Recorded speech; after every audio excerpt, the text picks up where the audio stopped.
Hello, I'm Greg Jarrett. You're in the strategy room. Winning swing states will be critical this election year. And as presumptive GOP nominee Donald Trump and Democratic frontrunner Hillary Clinton begin to sharpen their attacks against one another, take a look at new polling which suggests a tight race in key battleground states like Florida, Pennsylvania, Ohio. Joining me now with analysis, Democratic strategist David Mercer, Republican strategist Brad Blakeman. Gentlemen, good to see you both. Brad, let's take a look at Florida. You know, Trump kind of claims he's a Floridian because he owns the big estate Mar-a-Lago there. Did well in the primary, but wow, look at this. He's essentially within a margin of error statistical tie with Hillary Clinton there. Are you surprised by this? I am. The fact that these polls are coming out, even though a lot of these polls, Greg, we have to take with a grain of salt because we're so far away in political terms. The fact that the polls are showing this close, remember, these are states that Obama won last time that can be flipped back to red.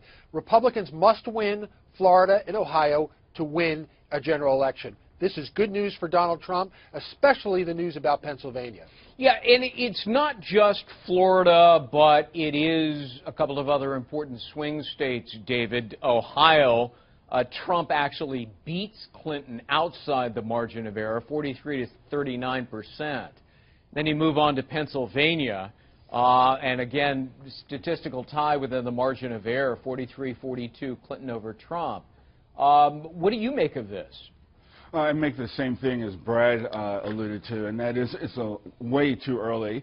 But I will point out that as we've seen in the press and quoted from even the staff of the Trump campaign, he has hardly prepared to raise the necessary funds that it will take to sustain a general election. It is his first time out, and I think that with all of the things pulling down the Republicans, they have a long road to haul. And again, I'll close with saying that in the last 5 of the 6 presidential elections, Republicans have lost the popular vote, and Trump, his math on elections is how many votes can you alienate rather than gain. Yeah. So we'll wait and see. The polls are way too early, but their habit and their history shows that they're going to have a tough time getting enough votes to have a good showing. Speaking of history, since 1960, nobody's won the presidency without winning 2 of the 3 swing states we mentioned, Brad.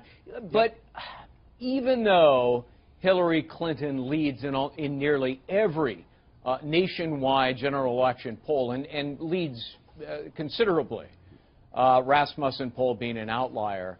Do you think that these swing state polls reflect, Brad, sort of a warming up of American attitudes toward Donald Trump? Sure. I think the general population is warming up to him, as is the Republican Party. We still have to unify.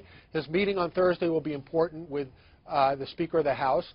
But as they come to know Donald Trump, the comparisons are like night and day between where Trump wants to take our country and where Hillary has wanted to take our country for 30 years.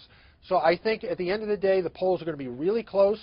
Florida, Ohio, Pennsylvania, Virginia, New Mexico, Michigan, these battleground states are going to matter, and I think that this may be a harbinger, these polls, of what's likely to come in the fall. You know, David, Donald Trump has historically the worst negative rating of any potential nominee, not to mention any potential candidate. But Hillary Clinton is, sort of a close second. Her, negatives are abysmal. She is way underwater. How does that play into these polls? Well, I think we'll take that, and again, you're fielding, or the Republicans are fielding, the candidate with the worst popular opinion going into a general election, which should say something. But I'll just go back to the Republican Party itself. I mean, you have several former Republican and recent presidents that are not going to endorse Trump, that aren't going to the convention. You have a lot of senators, 24 senators on the GOP side that are running for re-election, and several have already said they're not going to the convention to risk being tied too closely to what is likely or to who is likely to be the nominee of the party. That shows a lot of division. That's hard to go into a general election to get the votes you need to win. Well, there's a lot of division on the Dem side, David, because Hillary Clinton hasn't even wrapped up the nomination yet. Trump pretty much has. Yeah, but she's got 75 to 80% of Democrats favoring her. That's not the same as Trump. And we see that among the current leadership of the GOP. She's got also a majority way ahead of Bernie Sanders in superdelegates who are elected officials for the most part around the country. So she's got the Democratic Party unity, and I think will come out of the convention if she's a nominee with that. You know, Bernie Sanders in a matchup against Trump did a whole lot better than Hillary Clinton in these same swing state polls. And by the way, West Virginia primary is tonight. I mean, Sanders could win that, right? He could, absolutely. It's looking real good. The fact of the matter is, this is the year of the outsider. It's the year the Democrats pick Bernie Sanders with the youth, and Hillary's having a hard time even with women on trust and likability. And then on the Republican side, our outsider won. He's our standard bearer. He's where America apparently is today. And let me remind David that Hillary may not even make it to the convention. She has 150 FBI agents on her tail. She has yet to be interviewed. One of her key aides got immunity. Just today we find out that there are no emails from the person who set up her emails. She's in deep trouble, and maybe Democrats You're the only one speculating about that.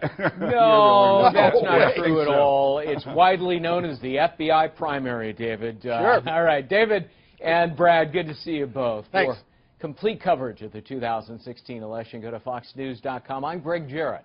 Thanks for watching.